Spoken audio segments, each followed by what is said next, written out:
PDA जन सुनवाई बिजनौर की जनता के लिए एक सुनवाई का प्लेटफॉर्म है, जिसमें आम लोगों की जो समस्याएं हैं, जिसमें पुलिस थानों से संबंधित है, जिनके मुकदमे फर्जी लग रहे हैं, जो पीड़ित पक्ष है।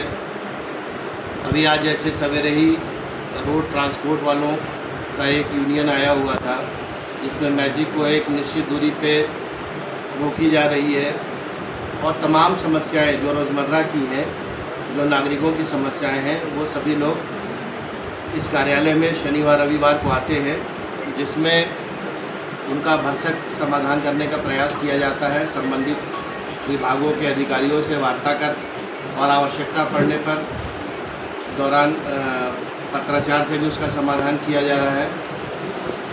कई इश्यूज़ इधर बीच जो डेवलप हुए हैं, उसमें जैसे गुलदार के मुद्दे हैं, किसानों के मुद्दे हैं, सड़कों पर जो दुर्घटनाएं हो रही हैं उसके मामले काफ़ी आ रहे हैं, यातायात के जो नियमों की अवहेलना करते हुए जो गाड़ियां डग्गा मार चल रही हैं, उस पर भी कई बातें आ रही हैं। तो जिस तरीके की समस्याएं आती हैं, जो लोग आते हैं, उनका यथासंभव निस्तारण किया जाता है। अच्छा सर, बिजनौर का सबसे बड़ा मुद्दा भी गुलदार का है। कई हमले हुए, कई लोगों की जान गई। समाजवादी कोई भी इस पर सामने नहीं आ पाई। कांग्रेस ने प्रदर्शन किया, आज़ाद समाज पार्टी भी गई, गुलदार भी पकड़ा गया नेक्स्ट डे। क्या कहना है इसमें? हमारे राष्ट्रीय अध्यक्ष जी ने विधानसभा में पूरे प्रदेश में जो जानवर हैं, खास करके जंगली जानवर, जैसे बहराइच में भेड़िए का मुद्दा आया, और हमारे अपने जनपद बिजनौर में कई एक मौतें जो गुलदार से हुई हैं, उसके बाबत विधानसभा के अंदर बहुत पुरजोर तरीके से बोले। वर्तमान में हमारे आदरणीय सांसद, आदरणीय विधायक स्वामी उमेश जी ने भी इस बात को बहुत पुरजोर तरीके से रखा। यहाँ पर निश्चित रूप से कुछ न कुछ कमियाँ केंद्र सरकार के द्वारा जो अधिकारी हैं, जो अधीन अधिकारी हैं, और जिला प्रशासन में कहीं ना कहीं कुछ असहयोग है, जिसकी वजह से बेहतर परिणाम नहीं आ पा रहे हैं। और ग्रामीण अंचल में जो नागरिक हैं यहाँ के, खास करके जो महिलाएं हैं, बच्चे हैं, वो आसानी से गुलदार के शिकार हो जा रहे हैं। एक और समस्या आ रही है, जो स्वाभाविक भी है, कि जब आपके ऊपर गुलदार अटैक करता है, एक तरफ तो सरकार प्रशासन अपने लोगों की पूरी तरीके से रक्षा कर पाने में अक्षम हो रही है, संसाधनों के अभाव में और कर्मचारी अधिकारियों के अभाव में। वहीं उसके बाद दूसरी ओर यही लोग, जो गांव के लोग जैसे पकड़ लेते हैं गुलदार को, तो उनके खिलाफ मुकदमा भी पंजीकृत कराया जाता है, जिससे लोगों में भय व्याप्त है और एक असमंजस की स्थिति है।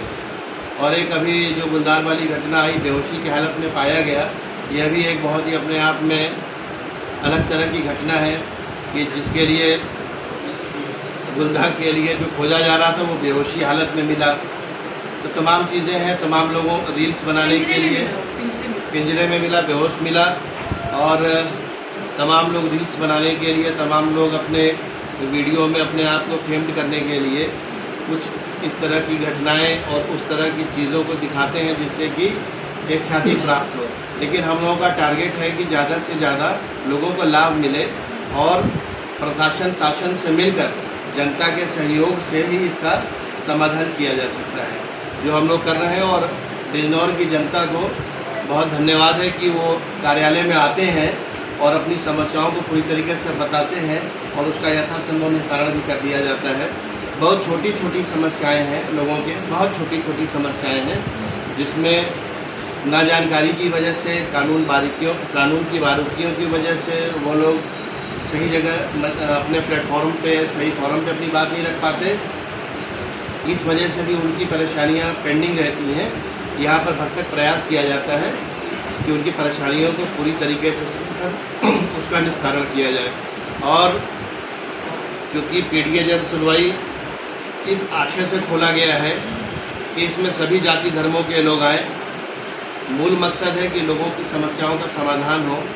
और अन्य दिनों में भी दूरभाष पे बहुत ऐसे लोगों का फ़ोन आता है अपनी समस्याओं को लेकर, तो तत्काल जो है कंसर्न एसएचओ से, चाहे जो भी संबंधित अधिकारी है या सीनियर ऑफिसर से बात करके उनका यथासंभव निस्तारण किया जाता है। सर, अभी तक आपके द्वारा कितने लोगों की समस्याओं को सुना जा चुका है, उनका कितने लोगों की समस्याओं का निस्तारण किया जा चुका है, ये बताइए थोड़ा।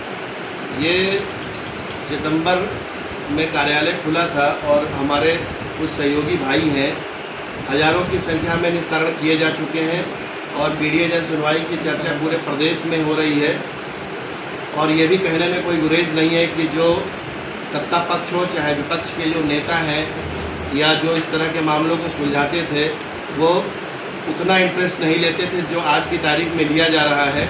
आप लोग भी ज़िले में काम कर रहे हैं, आप लोग को भी देखने में आता होगा कि पहले जो फरियादी था या जो पीड़ित पक्ष था जब जाता था तो उस तरीके से सुनवाई नहीं की जाती थी, लोग उनसे मुंह मोड़ लेते थे। लेकिन ये खुला है ऑफिस सभी के लिए, सभी लोग अपनी बात आके रखें, जिनको परेशानी हो वो आए।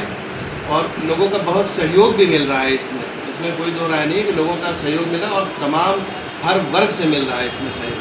सर, नगीना लोकसभा सांसद चंद्रशेखर आज़ाद पर एक महिला ने यौन पीड़न का आरोप लगाया है, इसे लेकर के आप क्या कहना चाहते हैं? ये एक बड़ा मुद्दा है। दलित बेटी, उसका अकाउंट ब्लॉक कर दिया गया, उसके एफआईआर कर दी गई, क्या कहना है? दलित बहन के साथ जो अभी मामला संज्ञान में लोगों के आ रहा है और तमाम सोशल मीडिया पे वायरल हो रही हैं चीज़ें। 3 महीने से वो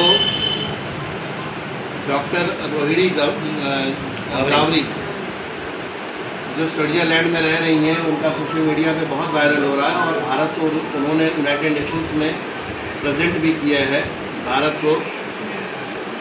उसके बावजूद उनका कहना है कि भारत की दिल्ली पुलिस और सीधा बल्कि आरोप, मैंने उनका जो स्टेटमेंट सुना कि कमिश्नर ऑफ पुलिस से मिलने के बाद भी मुकदमा दर्ज नहीं होता है और तमाम सोशल मीडिया पे कुछ निजी जीवन के उनके अपने फ़ोटो और वीडियो भी वायरल किए जा रहे हैं। सवाल ये है कि उस महिला का उत्पीड़न हुआ कि नहीं हुआ, ये तो जांच का विषय है। लेकिन सरकार जैसे अन्य मामलों में इस तरह के मुद्दों को पंजीकृत कर विवेचना करती है, तो वो उस तरह का कोई भी परफॉर्मेंस सरकार की ओर से नहीं आ रहा है। और ये हैरत की बात है कि धामपुर पुलिस की बहुत तत्परता रही इस पर, उस महिला के ऊपर ही मुकदमा पंजीकृत किया गया है। न्याय दोनों तरफ होना चाहिए। अगर कोई बात या कोई अपराध अगर हो रहा है या हो चुका है और कोई उस पर अगर आपको तहरीर देता है, कंप्लेंट करता है, तो आपको दर्ज कर उसकी जांच किया जाना चाहिए। यही विधि की भी मंशा है। चूँकि इसको कुछ लोग राजनीतिक मामला भी कह रहे हैं, लेकिन जहाँ पीड़िता की बात है, पीड़िता का मुकदमा तो दर्ज हो जाना चाहिए था। लेकिन सरकार की कहीं ना कहीं भूमिका इसमें संदिग्ध लग रही है कि इसमें क्यों नहीं मुकदमा आज तक पंजीकृत हुआ। और ठीक वही कुछ समय के बाद हमारी धामपुर पुलिस ने एकदम रॉकेट वाली स्पीड में एक मुकदमा उस महिला के ऊपर दर्ज कर दिया, जबकि इस जनपद में बहुत से पीड़ित पक्ष इस कार्यालय में आते हैं कि उनके जेन्युइन मामलों में सिर फटे हैं, हाथ टूटे हैं, पैर टूटे हैं, चोटेहिल है, उसके बावजूद भी थाने पे जाने पे उनके मुकदमे पंजीकृत नहीं किए जाते। इसमें ऐसी क्या जल्दी मची थी कि मुकदमा ये जनता के सामने है और ये संदिग्ध एक ऐसा मामला बनते जा रहा है जिससे लगता है कि आने वाले समय में कुछ नया जनता के बीच में आना चाहिए। सर, आने वाले चुनाव को लेकर क्या तैयारी? संगठन को मजबूत किया जा रहा है, जनता के बीच में, पीड़ित समाज के बीच में। राष्ट्रीय अध्यक्ष जी के निर्देश में समाजवादी पार्टी के जो सिद्धांत हैं उनको ले जाया जा रहा है और जो वर्तमान सरकारें जिस तरीके से नागरिकों के अधिकारों का हनन कर रही हैं, उनके अधिकारों को कुचलने का प्रयास कर रही हैं, हिंदू मुस्लिम का विवाद करा के सांप्रदायिक सौहार्द को बिगाड़ कर किया जा रहा है और जो मूलभूत आवश्यकताएं हैं,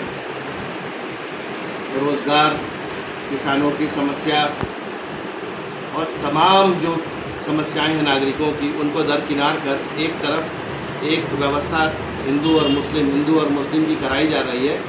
उससे बचने के लिए, रोकथाम करने के लिए ये भी उपाय हम लोग जनता के बीच में लेके जा रहे हैं कि अगर सरकार बदलती है तो ये सारी समस्याएं खत्म होंगी और एक उज्जवल और बेहतर हम लोगों का उत्तर प्रदेश विकसित बनेगा। सर आई लव मोहम्मद बोले तो काफ़ी बात चल रहा है। मैं बोल रहा हूँ ना, आई लव मोहम्मद, क्या इशू है, क्या दिक्कत है? सर जिस तरीके से बरेली में आई लव मोहम्मद को कहने पर लोगों पर, मुस्लिम लोगों पर लाठीचार्ज किया गया है पुलिस के द्वारा, उसको लेकर आप क्या कहना चाहोगे? मोहम्मद साहब के मौलिक जो सिद्धांत थे वो समता, न्याय और बंधुत्व पे आधारित था। यही हमारे भारत के संविधान की भी खूबी है। मोहम्मद साहब ने इंसानियत का पैगाम, मोहब्बत का पैगाम, भाईचारा का पैगाम यही दिया है। हम लोग भी उनको प्यार करते हैं, मोहब्बत करते हैं। मैं भी आप लोगों के सामने बोलता हूँ आई लव मोहम्मद। सर हमारा एक सवाल और है, जिस तरह से आजम खान साहब काफ़ी समय के बाद जेल से रिहा हुए हैं, तो सोशल मीडिया के अलग अलग प्लेटफॉर्म पर इस तरह की अफवाहें फैलाई जा रही हैं कि वो पीडीए को छोड़कर बीएसपी में जा रहे हैं, क्या इसको लेकर क्या कहना चाहोगे? उनका स्टेटमेंट मैंने सुना है। बेसिकली इस देश में जो वर्तमान सत्ता है, मेन स्ट्रीम मीडिया को तो ये पूरी तरीके से गूंगा और बहरा बना चुके हैं, रोबोट की तरह इस्तेमाल कर रहे हैं। भला हो आप लोगों का कि जो ग्राउंड लेवल पे सच्चाई को आप लोग दिखा रहे हैं। और आजम साहब फाउंडर मेंबर हैं समाजवादी पार्टी के। उन्होंने बहुत स्पष्ट कर दिया है कि ये उनका घर है, उनको इस घर को उन्होंने अपने खून से सींचा है। तो जाहिर सी बात है कि जो लोग कह रहे हैं वो अफवाहों को तूल दे रहे हैं। उनको पता है कि आजम साहब एक मजबूत नेता हैं, फाउंडर मेंबर हैं और इससे चुनाव में बहुत फ़र्क पड़ेगा। इस वजह से ध्यान भटकाने के लिए, अंदरूनी तोड़ फोड़ करने के लिए, जिसके लिए वो जाने जाते हैं, इस तरह का गलत प्रचार प्रसार कर रहे हैं। Thank you. यही वजह